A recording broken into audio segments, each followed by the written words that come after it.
예, 여러분 안녕하십니까? 예, 오늘 하나님 말씀 공부하도록 하겠습니다. 이사야서 44장입니다.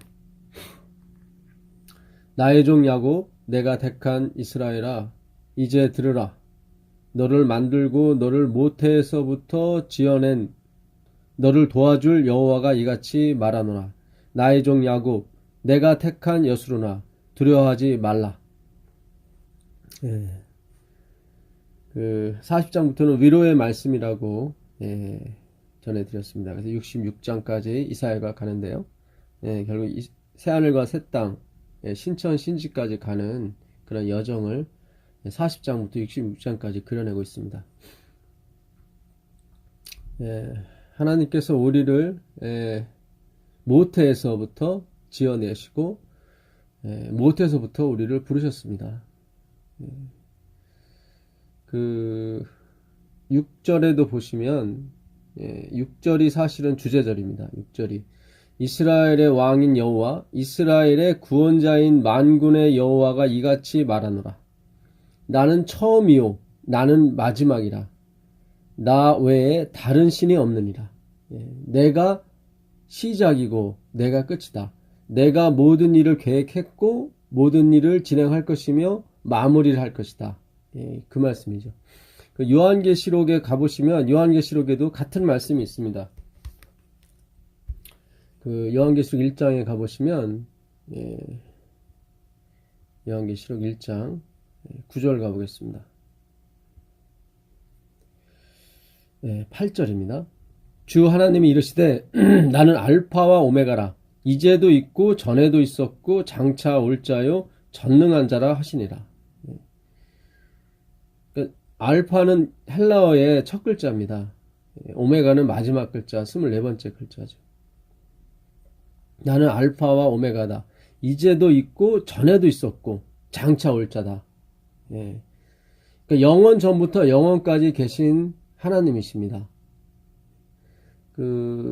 요한계시록 22장에서도 마찬가지죠. 22장 13절에 가보시면 22장이 마지막 절인데요. 나는 알파와 오메가여 처음과 마지막이요 시작과 마침이라. 이게 다 이사야서 오늘 보시는 44장 6절에 있는 말씀이 모태가 돼서 하는 것입니다. 요한계시록의 거의 80%는 다 구약에서 온 것을 이렇게 인용한 것입니다. 그래서 우리가 구약을 제대로 공부하게 되면 요한계시록을 알 수가 있습니다. 21장에서도 하나님께서 똑같은 말씀 하셔요. 21장에서도 5절 보시면 보좌에 앉으신 이가 이르시되 보라 내가 만물을 새롭게 하노라 하시고 또 이르시되 이 말은 진실하고 참되니 기록하라 하시고 또 내게 말씀하시되 이루었도다. 나는 알파와 오메가요 처음과 마지막이라. 내가 생명수 샘물을 목마른 자에게 값없이 주리라. 항상 성경은 목마른 자, 진토, 벗은 자 이렇게 우리를 표현하고 있습니다. 이사야 44장도 마찬가지인데요. 목마른 자에게 물을 준다. 진토, 티끌, 먼지 이렇게 하나님께서 말씀하신 이유는 구원의 근거를 설명하고 있는 것입니다. 구원의 근거가 우리에게는 아무것도 없다는 거죠. 그러니까 이 신앙은 관계 회복입니다. 이 믿음이라고 하는 것은 상대방과의 절대적 신뢰를 말하는 거거든요. 그러니까 절대적 신뢰예요. 일부의 신뢰가 아니라. 그러니까 내가 목말라야 됩니다. 내가 의에 줄이고 목말라야 됩니다. 의를 한 번도 해본 적이 없어야 돼요. 그래야 목마르고 주르게 됩니다. 이게 올바른 관계예요. 하나님과 올바른 관계가 회복이 되는 거예요. 그러니까 루스벨이 어떻게 해서 하나님과의 관계를 끊었냐면은 하나님이 시작이고 끝인 것을 깬 거예요. 그 중간에 자기가 들어가 버린 거예요. 그게 바벨론이고 그게 섞여진 거예요. 그게 누룩이에요. 바리새인의 누룩이에요. 포도즙에다가 누룩을 넣으면 술이 되는 것입니다. 그래서 우리가 예수님께서 하나님과 우리 사이에 그 올바른 관계를 회복하러 오신 거예요. 그러니까 관계가 틀어졌죠. 서로 대등한 위치, 대적하는 자가 됐어요. 예. 그러니까 루스벨이 하나님과 같이 됐단 말이죠. 거기에 아담이 따라갔단 말이죠. 그래서 관계가 깨졌어요. 우리는 목마른 자여야 되고, 우리는 티끌이어야 되고, 우리는 먼지가 되어야 되거든요. 우리가 어떤 근거가 없어야 되는데, 자꾸 우리가 근거를 줘요. 이게 휴머니즘이에요. 예. 오늘,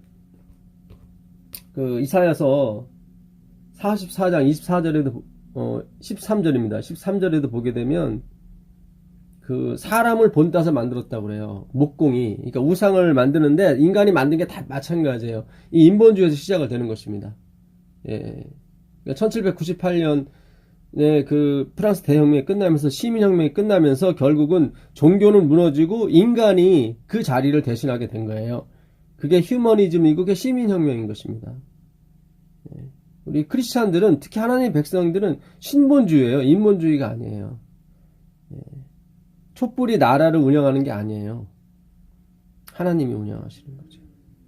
목공은 줄을 늘어 재고 붓으로 긋고 대패로 밀고 곡선자로 그어 사람의 아름다움을 따라 사람의 모양을 만들 때 이렇게 돼 있죠.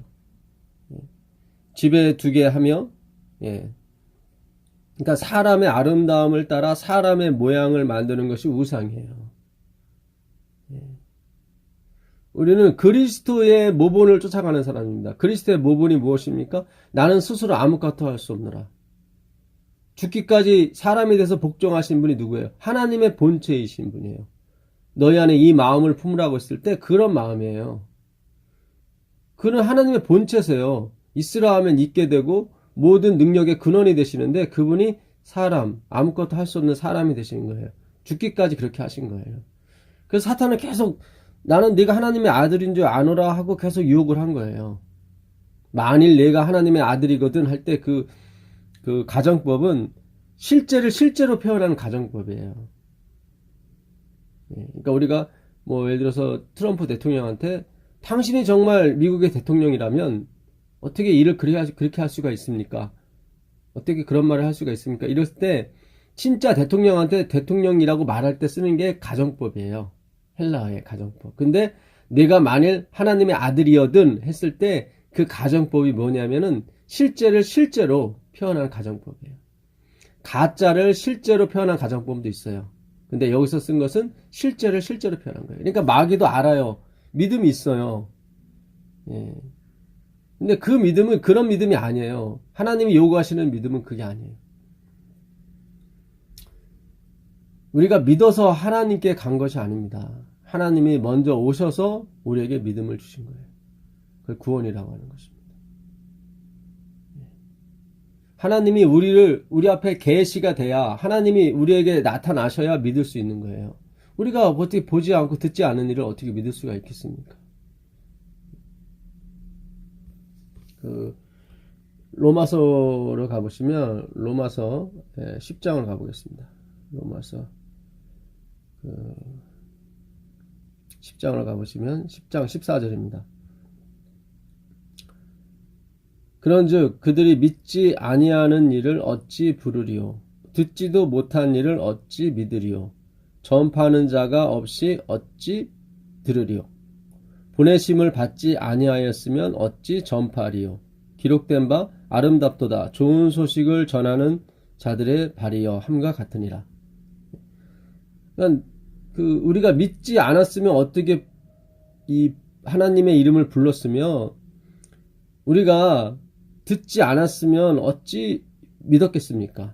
전파하는 자가 없었으면 어찌 또 들었겠습니까? 보내심을 받지 아니하였으면 어찌 또 전파가 됐겠습니까?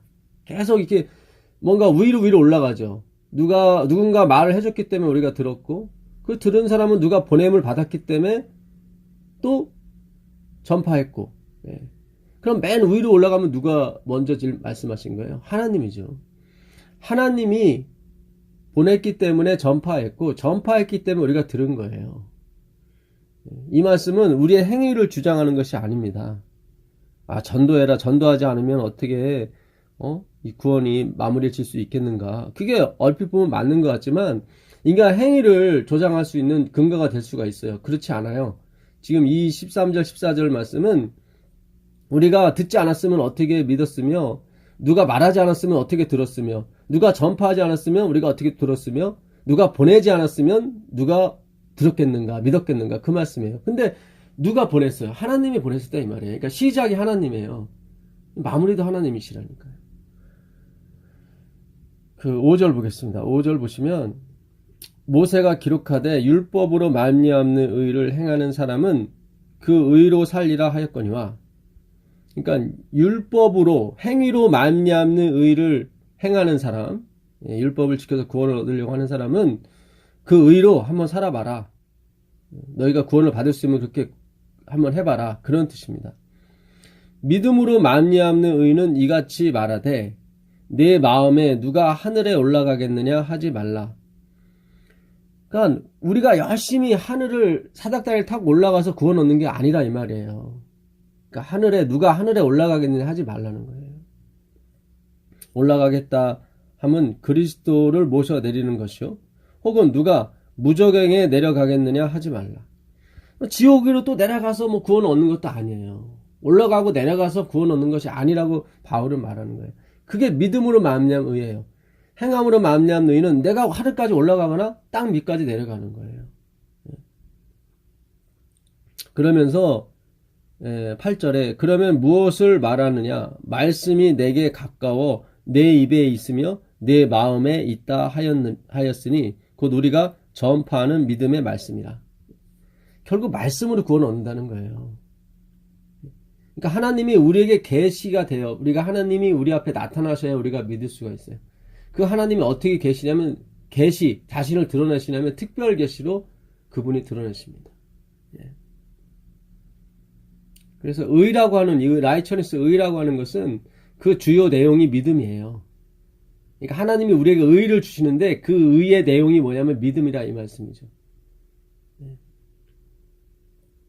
네가 만일 내 입으로 예수를 주로 시인하면 또 하나님께서 그를 죽은 자 가운데서 살리신 것을 네가 마음에 믿으면 구원을 받으리라. 얻는 게 아니라 받는 거예요, 구원을. 그러니까 우리 입에 말씀을 주셨다 이 말씀이에요. 그 말씀이 뭐냐면 예수님이란 얘기예요, 지금 바울은. 예수. 그러니까 말씀을 율법으로 착각해서 이걸 알게 되면은 아주 그 엉뚱한 방향으로 흐르게 되는 거죠. 그거를 율법주의라고 하는 것입니다. 그러니까 우리 입에 말씀이 주어졌는데 그 말씀이 예수 그리스도가 된다 이 말이에요. 3장 10절에 가보시면 기록된 바 의인은 없나니 하나도 없으며 깨닫는 자도 없고 하나님을 찾는 자도 없고 다 치우쳐 함께 무익하게 되고 선을 행하는 자는 없나니 하나도 없도다. 선을 행하는 자가 하나도 없어요. 여러분, 우리가 이 완전주의에 대해서 좀 생각을 해봐야 됩니다. 선을 행하는 자가 아무도 없어요. 그걸 어떻게 알 수 있어요? 19절에 알 수 있어요. 우리가 알거니와 무릇 율법이 말하는 바는 율법 아래에 있는 자들에게 말하는 것이니 이는 모든 입을 막고 온 세상으로 하나님의 심판 아래에 있게 하려 함이라. 그러므로 율법의 행위로 그 앞에 의롭다 하심을 얻을 육체가 없나니 율법으로는 죄를 깨달음이라. 그러니까 의인은 없나니 하나도 없어요. 선을 행하는 사람도 없고 목구멍이 포도청이라 다 그 죄악으로 가득 찼어요. 열린 무덤이에요. 입만 벌리면 죄가 나와요. 그걸 어떻게 할 수 있냐면 율법을 알 수 있는 거예요. 율법을 갖다 들이대니까 의인이 없어요. 하나도 없다 이 말이에요. 근데 우리는 그 율법을 지켜서 구원 얻으려고 하나님과 약속을 해버렸죠. 그게 옛날 언약이에요. 옛 언약이라고 그러는 거예요. 그래서 옛날 언약은 양으로서 비준을 받았습니다. 왜냐하면 양의 피로서 비준을 받게 되면 양은 결국은 우리의 죄를 속할 수가 없거든요. 1년마다 계속 드려야 돼요. 매일 드려야 돼요. 그래서 이 새 언약, 하나님이 우리 안에 들어오셔서 이루시는 새 언약은 무엇으로 비준을 받냐면 십자가의 보혈로 비준을 받게 됩니다. 그래서 확실하게 이루어지게 돼 있어요, 새 언약은. 옛 언약은 원래 자체가 계약이 잘못됐기 때문에 우리가 우리 자신을 모르고 하나님과 덥석 계약을 맺었기 때문에 양의 동물의 동물의 피로서만 비준을 받게 되어 있습니다. 비준은 무엇입니까? 그 조약이 발효되는 어떤 최종 통치자의 그 확인을 의미하는 거죠. 그래서 그 구약에서도 보게 되면 다 그 양의 피, 염소의 피로서 비준을 하게 됩니다.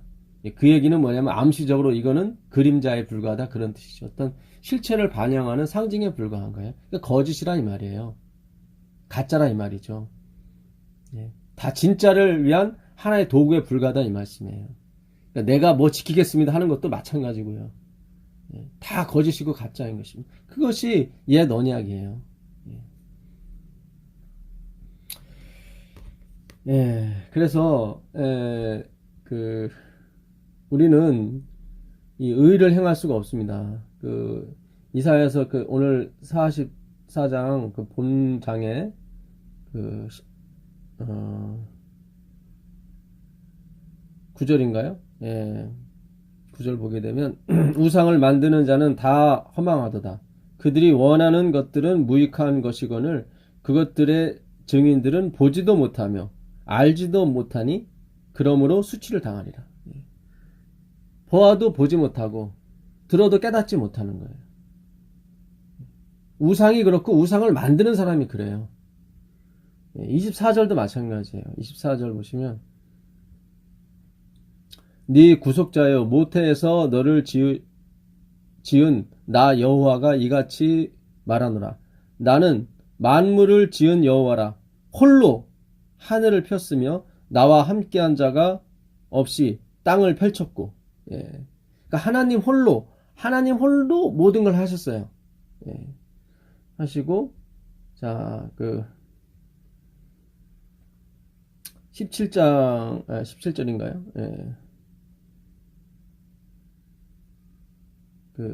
읽겠습니다. 그 나머지로 신상 곧 자기의 우상을 만들고 그 앞에 엎드려 경배하며 그것에게 기도하여 이르기를 너는 나의 신이라 나를 구원하라 하는도다.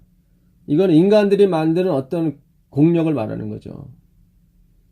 어리석은 상이에요. 이게 반드시 어떤 눈에 보이는 상을 만들어 놓고 절하는 것도 포함되지만 인간이 만들어 놓은 어떤 공력을 말하는 것입니다. 너를 구원하라 해보란 거예요. 그들이 알지도 못하고 깨닫지도 못함은 그들의 눈이 가려서 보지 못하며 그들의 마음이 어두워져서 깨닫지 못함이니라. 그러니까 하나님이 홀로 우리를 창조하셨고 홀로 우리를 구원하시고 홀로 우리를 인도하세요. 그걸 하나님의 계시라고 그래요. 그게 믿음의 회복이에요. 관계의 회복이에요. 우리는 목마른 자가 돼야 되고 우리는 보지 못하는 자, 깨닫지 못하는 자가 돼야 돼요. 그걸 알아야 돼요. 그게 관계 회복이에요. 근데 이들은 본다 하고요. 이들은 안다고 하고 깨닫는다고 합니다. 우상이 자기를 구원할까 생각하죠. 깨닫지 못하는 거예요. 이런 사람들을 이끌으셔서 하나님이 어디요? 구원의 단계로 인도하시는 겁니다. 그러니까 은혜죠, 하나님이. 이사야서 6장에서도 그 말씀이 나오죠. 6장 10절에 보시면 이 백성의 마음을 둔하게 하며 그들의 귀가 막히고 그들의 눈이 감기게 하라. 염려컨대 그들이 눈으로 보고 귀로 듣고 마음으로 깨닫고 다시 돌아와 고침을 받을까 하노라. 하나님께서 염려하시는 게 뭐예요? 이들이 자신의 신분을 모르고 자신을 깨닫고 알고 그래서 구원 얻게 되면 안 되거든요. 그게 죄거든요. 자기가 하나님과의 관계가 회복되지 않은 상태에서 자기가 정말 목마른 자고 없는 자고 깨닫지 못하는 자는 것을 알지 못한 상태에서 알아버리면은 결국 교만에 흐르게 되고 그것이 죄예요.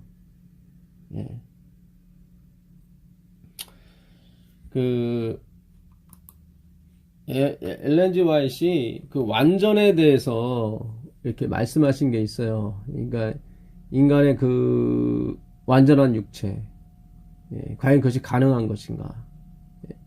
그 가렵부분 기별 2권 33페이지, 32페이지부터 34페이지까지 내용을 제가 좀 발췌를 했는데요. 제가 한번 읽어드릴게요. 인간이 거룩한 육체를 받을 때에는 저들은 이 세상에 남아있지 않게 될 것이다. 여기서 말하는 거룩한 육체라고 하는 것은 죄를 짓지 않는 그 상태를 말해요. 예. 그러니까 육체라고 하는 것은 엘렌 G. 화이트이 그 바울이 로마서 로마서 그 7장에 7장에 가보시면 7장 17절 18절 보겠습니다. 이제는 그것을 행하는 자가 내가 아니요 내 속에 거하는 죄니라. 내 속 곧 내 육신에 선한 것이 거하지 아니하는 줄을 아노니 원함은 내게 있으나 선을 행하는 것은 없노라. 예. 그러니까 내 안에 내 육신에 선한 것이 거하지 아니해요. 이 선한 것이 거해야 돼요. 결국 내 육체가 거룩해져야 돼요. 그래야 우리가 선을 행할 수가 있다 이 말이에요. 바울도 그렇고 지금 엘렌 G. 화이트도 똑같은 얘기를 하는 거예요. 그래서 원함은 내게 있지만 선을 행하는 것은 없어요. 그래서 우리는 항상 죄를 지을 수밖에 없습니다. 왜요? 내가 하는 게 아니에요. 내 속에 거하는 죄, 내 육체 속에 거하는, 내 속에 거하는, 내 육체 속에 거한다고 그래요, 그거를. 내 육체 속에 거하는 죄가 있어요. 하나님과 같아지려고 하고, 나를 nothing이 아니라 something으로 만들고자 하는 욕망들이 있어요. 그걸 인본주의라고 합니다. 사람의 모양을 따라서 가는 거죠. 아담은 죄를 지은 후로 자기 모양대로 아들들을 만들었어요. 그 창세기 5장 3절 가보시면 아담이 자기 모양대로 아들을 만들었다는 게 나와요. 낳았다고. 아담은 130세에 자기의 모양 곧 자기의 형상과 같은 아들을 낳아 이름을 셋이라 했다 이렇게 나와요. 그러니까 하나님의 모양을 따라 만든 사람이 결국 관계가 깨짐으로 자기를 어떤 썸씽으로 만들어 말미암아 하나님께로부터 나오는 은혜의 단비를 공급받지 못했어요. 그래서 자기 힘으로 아들을 낳게 되죠. 다 자기 모양대로. 그래서 6장 그 3절에 가보시면 그 육체에는 하나님이 거하지 않으십니다. 여호와께서 이르시되 나의 영이 영원히 사람과 함께하지 아니하리니 이는 그들이 육신이 됩니다. 육체가 됩니다. 이 바살크라는 단어인데요. 이건 다 벗겨진 상태 그런 뜻입니다. 자기의 생식기를 자랑하다, 자기의 육체를 자랑하다 그런 뜻입니다. 하나님의 의의 옷을 벗은 상태를 말하죠. 그러니까 자기의 속을 자랑하는 거예요. 사실은 그게 거짓이고 허위고 다 허망인데 그걸 우상이라고 얘기하는 것입니다. 그러나 그들의 날은 120년이 됩니다. 당시에 땅에는 네피림이 있었고 이게 육체예요. 네피림 아시죠? 거인들. 그 누구의 도움도 필요 없는 정말 힘이 센 사람들이죠.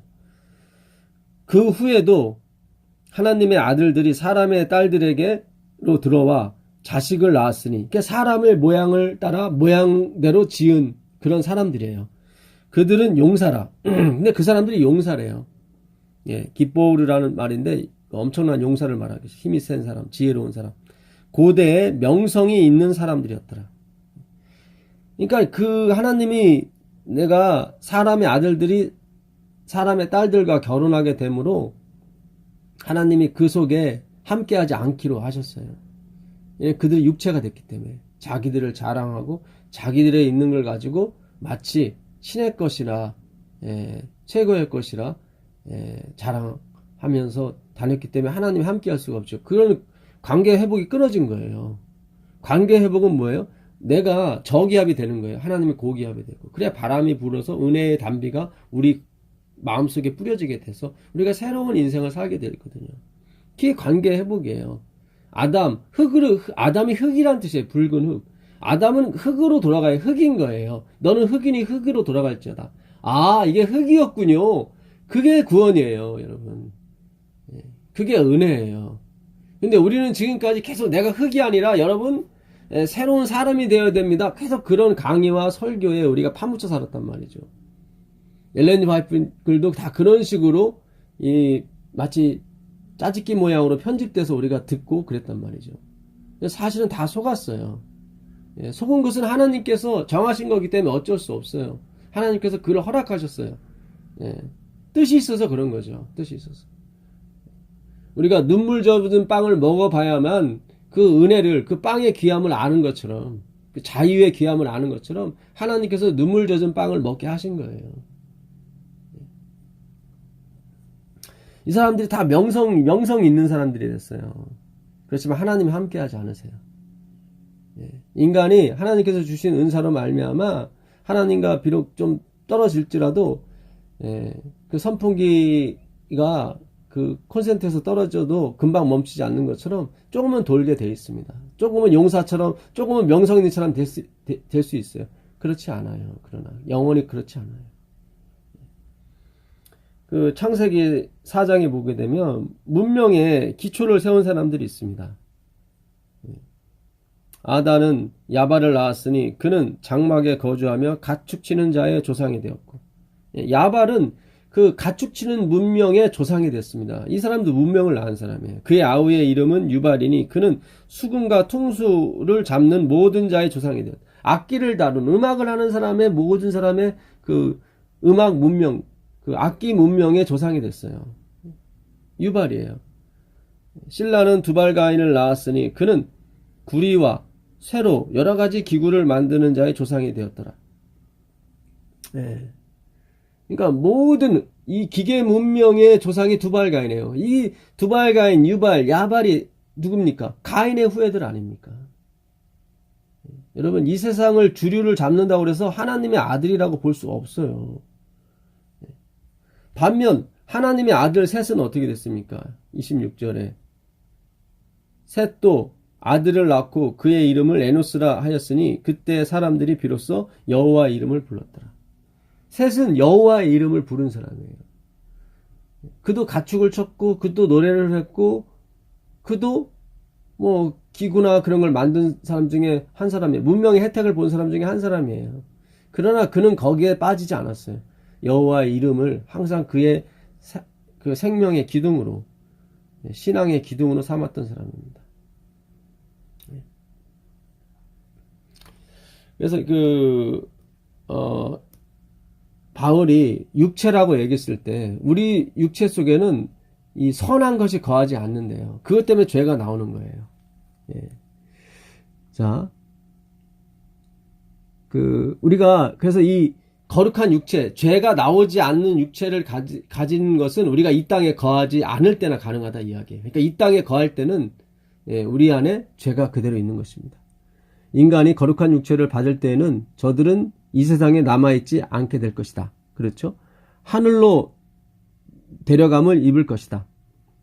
그러니까 이 땅에는 죄가 있다는 얘기예요. 예수님 재림할 때까지는 죄가 존재해요. 절대 완전이라는 건 존재할 수 없어요. 신앙적인 완전은 존재해요. 그러니까 하나님에 대한 절대적인 의지, 의존, 그거는 존재해요. 그러나 죄가 없는 상태는 존재하지 않습니다. 이 생에서 죄가 용서함을 받기는 하나 죄의 결과는 이 생에서 완전히 제거되지 않는다. 그 죄의 결과, 죄의 여파, 서로 싸우고 헐뜯고 비방하고 미워하는 그거 없어지지 않아요. 그 죄의 결과는. 물론 죄는 용서받아요. 용서받습니다. 그리스도께서 우리의 낮은 몸을 자기 영광의 몸의 형체와 같이 변케 하실 때는 그리스도께서 재림하실 때다.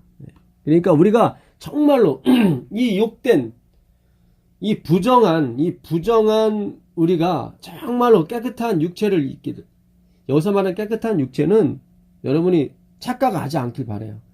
그냥 뭐 건강하고 썩지 않고 그런 게 아니라 정말로 죄가 없는, 죄가 나오지 않는, 바울이 얘기한 것처럼 내 속, 곧 내 육신에 선한 것이 거하지 않도다. 내가 마음은 원인오되 내가 육신에서 계속 죄의 법에 진다. 내 안에 있는 죄가 어디 육신에 있다는 거예요. 육신에. 그래서 우리가 이 육체가 거룩한 영적인 육체가 되지 않는 한 죄는 계속 존재한다 이 말이죠. 근데 하나님께서 이 땅에 다시 오실 때 그리스도께서 우리의 낮은 몸을 자기 영광의 몸의 형체와 같이 변케 하실 때는 언제냐면 재림하실 때예요. 그러니까 재림이 돼야, 예수님이 오셔야 우리의 죄가 완전히 없어지게 되고 우리가 진정한 거룩한 사람이 될 수 있는 것입니다. 재림은 너무 필요한 거예요. 자꾸 우리가 늦은비 성령을 받는 게 초점이 되는데 아니에요. 늦은비 성령도 결국은 뭐예요? 늦은비 성령도 결국은 이 예수 그리스도의 길을 예비하는 거예요. 성령이 오시는 것은 그 예수 그리스도의 영광을 나타내러 오시는 거예요. 그걸 준비하시는 거예요. 자, 그 요한복음에 가보시면 요한복음 16장 그 13절 한번 보겠습니다. 요한복음 16장 13절. 그러나 진리의 성령이 오시면 그가 너희를 모든 진리 가운데로 인도하시리니 그가 스스로 말하지 않고 오직 들은 것을 말하며 장래일을 너에게 알리시리라. 그가 내 영광을 나타내리니, 그렇잖아요. 내 것을 가지고 너희에게 알리시겠습니다. 그러니까 예수님께서 오실 때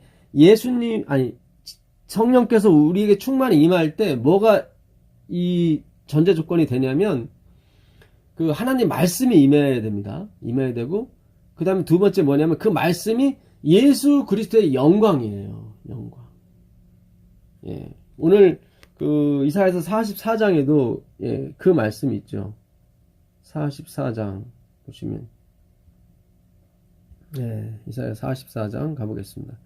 44장 21절인가요? 거기부터 보시면 야곱아 이스라엘아 이 일을 기억하라. 너는 내 종이니라. 내가 너를 지었으니 너는 내 종이니라. 이스라엘아 너는 나에게 잊혀지지 아니하리라. 내가 네 허물을 빽빽한 구름같이 네 죄를 안개같이 없이 하였으니 너는 내게로 돌아오라. 내가 너를 구속하였습니다. 여호와께서 이 일을 행하셨으니 하늘아 노래할지어다. 땅의 깊은 곳들아 높이 부를지어다. 산들아 숲과 그 가운데의 모든 나무들아 소리내어 노래할지어다. 여호와께서 야곱을 구속하셨으니 이스라엘 중에 자기의 영광을 나타내실 것입니다. 그러니까 산들아 구름들아 모든 것들아 다 노래를 하는데 그것은 빽빽한 구름같이 안개같이 하나님께서 우리의 죄를 다 씻었단 말이죠. 그게 뭐냐면 자기의 영광인 거예요. 그 하나님의 영광이 드러나게 될 때 이런 일이 벌어지는 거예요. 그 영광을 누가 드러내시냐면 먼저 성령께서 오셔서 그걸 드러내요. 말씀으로. 그 다음에 실체 대신 그 말씀의 실체 대신 예수님께서 재림하시는 것입니다. 그러니까 우리가 성령 충만만 목표로 삼고 사시는 분들이 있어요. 그러면 성화가 되고 죄를 안 짓고 그런 게 아니에요. 좀 더 제가 화이프는 글을 읽어드릴게요.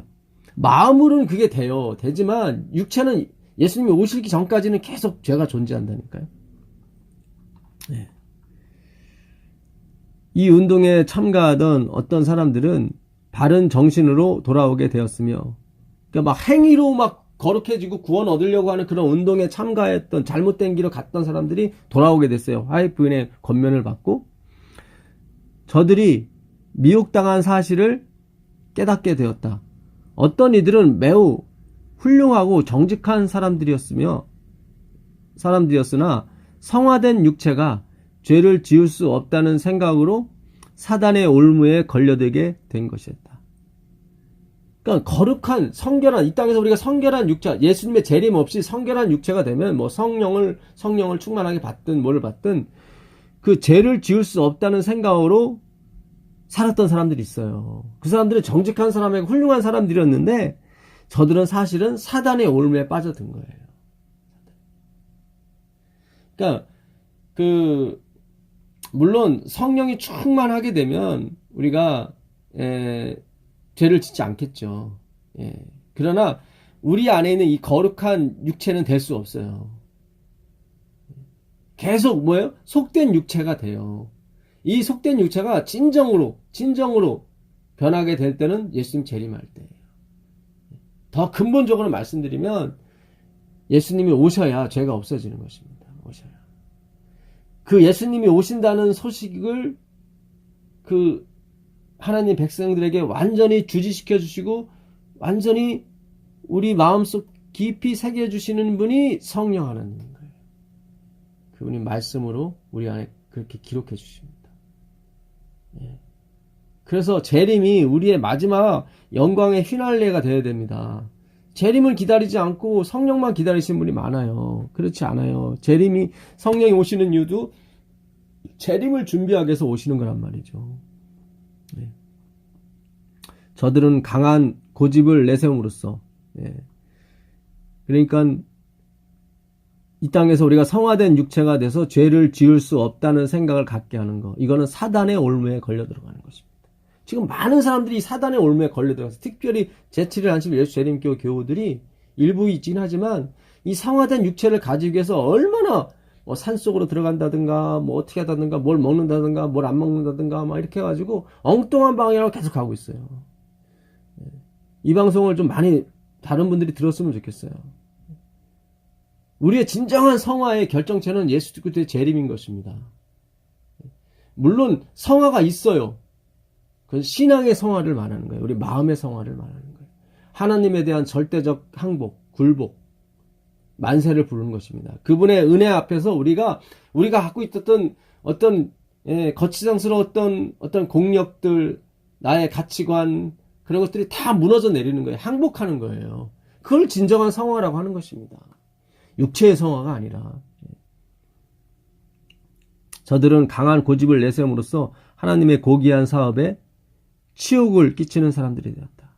그러니까 우리가 잘못된 설교, 잘못된 가르침을 하려면 하나님이 영광을 받으신 것이 아니라 아주 치욕적으로, 하나님을 치욕적으로 만들었다 이 말이죠. 비록 우리가 육체의 완전성은 주장할 수 없으나, 여기 나오잖아요. 우리가 육체의 완전성은 주장할 수 없어요. 우리 속 안에 있는 거하는 죄를 우리가 예수님 재림할 때까지는 지울 수가 없는 것입니다. 신앙적인 영혼의 완전성은 가질 수 있다. 예, 신앙적인 영혼의 완전성은 가질 수가 있어요. 그건 뭐예요? 하나님에 대한 절대적 신앙이잖아요. 신앙.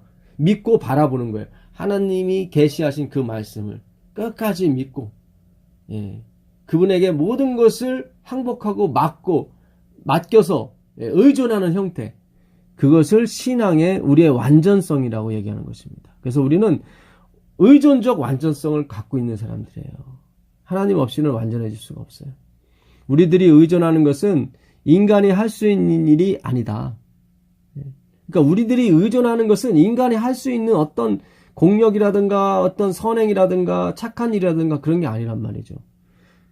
하나님께서 그리스도를 통하여 인간을 위하여 하실 수 있는 그것을 의존한다. 그러니까 하나님께서 그리스도를 통해서 하는 게 뭐예요? 속죄사함이죠. 속죄사. 그걸 의존하는 것을 신앙의 완전성이라고 하는 것입니다. 우리들은 그리스도와 하나님께서 우리들을 어떻게 생각하실까에 대해서 보다 하나님께서 우리들의 대치물이 되시는 그리스도에 대하여 어떻게 생각하실 것인지를 염려해야 한다. 그러니까 하나님이 우리를 어떻게 생각하실까에 대해서는 염려하지 말라는 거예요. 왜요? 우리에게는 창세기 8장 20절에 이미 하나님께서 포기하셨어요. 우리 인간은 나면서부터 악한 존재라 내가 너에 대해서 기대가 없다. 그래서 우리를 보지 않으십니다. 그래서 그 노아의 방주를 만든 노아도 이렇게 술 먹고 벌거벗고 죄를 짓잖아요. 하나님이 이미 우리 자신이 속에 있는 선함에 대해서는 포기하신 거예요. 이미 그들이 육체가 됐기 때문에 그런 것입니다. 그래서 하나님께서는 뭐예요? 우리들의 대치물이 되시는 그리스도에 대하여 어떻게 생각하실 것인가를 염려해야 되는 것입니다. 그래서 오늘 하나님께서 6절에 내가 왕이다. 내가 여호와고 내가 너를 지은 하나님이다. 그리고 내가 다시 너를 구원한 그 만군의 여호와가 이같이 말하는데 나는 처음이요 나는 마지막이라. 나 외에 다른 신이 없다. 내가 시작했고 내가 끝을 낼 것이다. 오늘 주제도 그 말씀인 거예요. 그래서 바울도 똑같은 말을 하죠. 에레미야도 마찬가지입니다. 에레미야서 1장 5절에 가보시면 에레미야서 이사야서 다음이죠. 에레미야서 1장 5절에 가보시면 내가 너를 모태에 짓기 전에 너를 알았고 내가 배에서 나오기 전에 너를 성별하였고 너를 여러 나라의 선지자로 세웠노라. 하나님께서 에레미야를 부르실 때 뭐라고 말씀하셔요? 너를 모태에서 짓기 전에. 이 모태에서 짓는다는 뜻은 무슨 뜻입니까? 난자와 정자를 만나게 하셨다는 이 말이죠. 보통 한 아이가 태어나려면 정자의 수가 3억 개는 돼야 된대. 3억 개. 왜냐면 정자까지 가는 길을 개척하는 데 있어서 그 정자가 또 길을 개척하다 죽고 길을 개척하다 죽는데 그 정자까지 가는 길을 개척하려면 3억 마리의 정자가 죽어줘야 수정이 될 수 있대요. 그래서 요즘 환경 호르몬 때문에 자식이 없고 막 이런 이유 중에 하나가 남자의 정자 수가 3억 마리가 안 되는 거예요. 그래서 2억 마리 그러다 보니까 결국은 이 수정이 안 되는 거예요. 그러니까 우리가 태어난 것은 3억 마리의 우리의 선배들이 예수 그리스도께서 돌아가심으로 말미암아 우리가 수정이 된 겁니다. 그 선배들이 희생이 없었다면 우리가 수정이 안 돼서 우리가 사람이 안 됐어요. 그러니까는 약육강식의 원리, 경쟁의 원리로서 된 게 아니라 우리가 전에는 배우기를 그 다윈의 진화론의 법칙에 우리가 속아서 막 3억 마리 이 정자들이 막 서로 치고받고 싸워서 나중에 최후의 승리, 최고 강한 사람이 수정을 해서 사람이 태어난 줄 알았는데 전자현미경으로 보니까 그렇지 않더라 이 말이에요. 경쟁의 원리가 아니라 자기 희생의 원리에 의해서 우리가 태어난 거예요. 앞에 가신 형님들이 다 죽어줬기 때문에 그 길을 개척했기 때문에 우리가 3억 대의 일을 뚫고 사람이 된 거예요. 그러니까 제일 약한 사람이 된 거예요. 사실은 강한 사람이 아니라. 근데 그 3억 마리 중에 한 마리를 택하신 거예요. 그걸 만나게 하셨어요. 그러니까는 우연이라는 말은 없어요. 하나님 사전에 우연이라는 말은 없어요. 왜냐하면 우리 스스로가 능력이 없기 때문에 하나님의 절대적인 손에 의해서 모든 것이 움직여지기 때문에 우연이라는 말은 없어요. 그래서 내가 너를 모태에서 지었다라고 하는 것은 이건 정말로 엄청난 하나님의 주권인 것입니다. 구원은 나의 주권을 내려놓는 거예요. 나의 주권을 포기하고 하나님의 주권을 믿는 거예요. 그걸 구원이라고 하는 것입니다. 그러니까 에레미야는 내가 너를 모태에서 짓기 전에 난자와 정자가 만나기 전에 난 너를 알았다 얘기하는 거예요. 그 갈라디아서 한번 가보겠습니다. 바울도 똑같은 이 구절을 그대로 인용을 하죠. 갈라디아서 1장 15절에 보게 되면 1장 15절 보겠습니다. 그러나 내 어머니의 태로부터 나를 택정하시고 그의 은혜로 나를 부르신 이가 그렇죠. 여기 보면 내 어머니의 태로부터 나를 뭐예요? 택정하시고 그의 은혜로 나를 부르시니 그의 아들을 이방에 전하기 위하여 그를 내 속에 나타내시기를 기뻐하셨다. 하나님이 스테반을 죽인 바울 정말로 흙도 보통 흙이 아니에요. 그냥 나쁜 흙. 아주 영양가 없는 흙인데도 불구하고 그 썩은 흙에 하나님이 나타나시기를 기뻐하셨단 말이죠. 그래서 바울이 난 죄인 중에 괴수라고 했을 때 하나님은 우리에게 희망을 주시는 거예요. 괴수도 이렇게 구원을 했는데 우리는 졸병들 아닙니까? 그 쫄병 구하는 건 아무것도 아니죠. 그래서 나중에 그 에베소서에 가게 되면 그 바울이 이미 하나님의 복중이 아니라 이미 영세 전에 창세 전에 우리를 택정하시고 부르셨다고 나옵니다.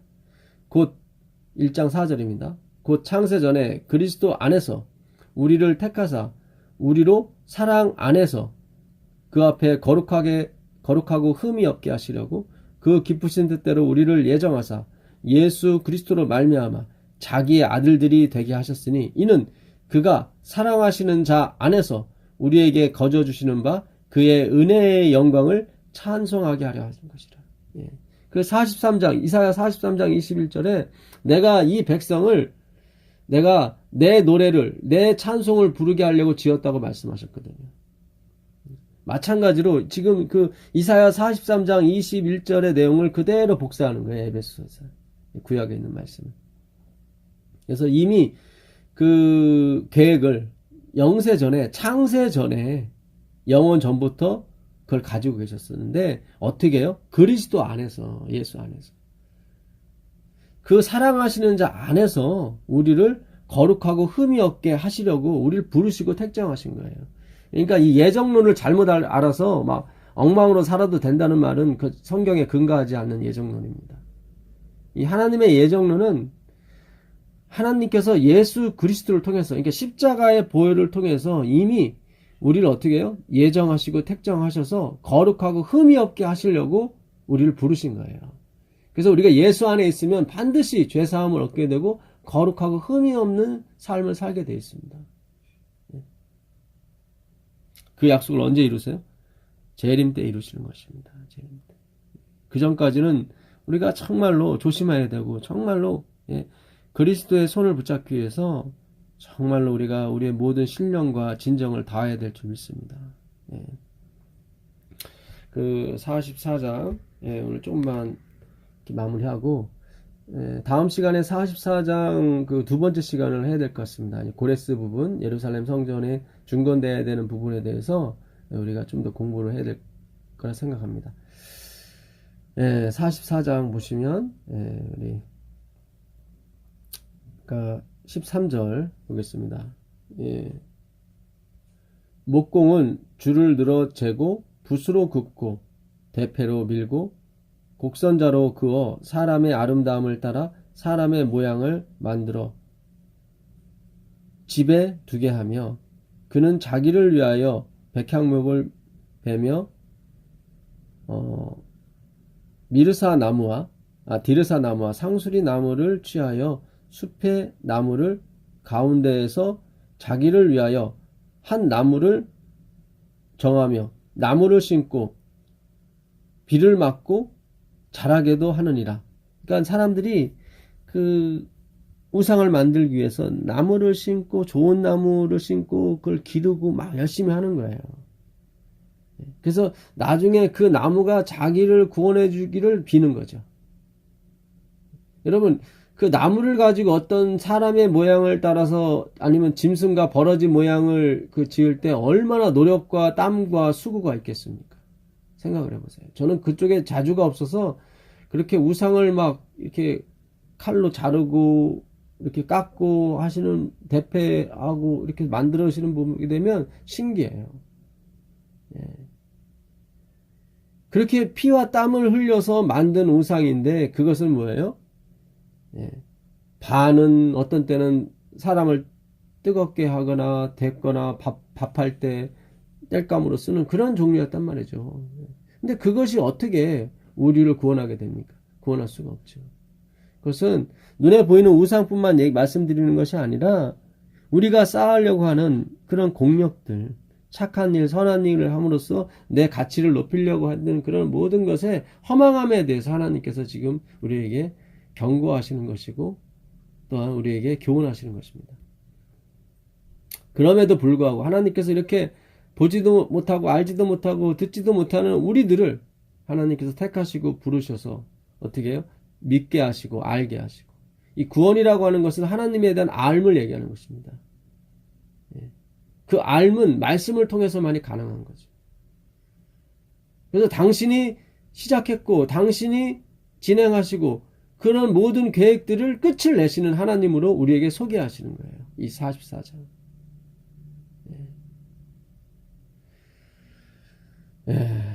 실로 하나님의 은혜가 아닐 수 없습니다. 그래서 우리가 우리 자신을 신뢰하고 있는 것들, 뭐 그것이 나의 가치가 되었든 가치관이 되었든 자존심이 되었든 그런 것을 이 하나님 말씀으로 다 내려놓는 것입니다.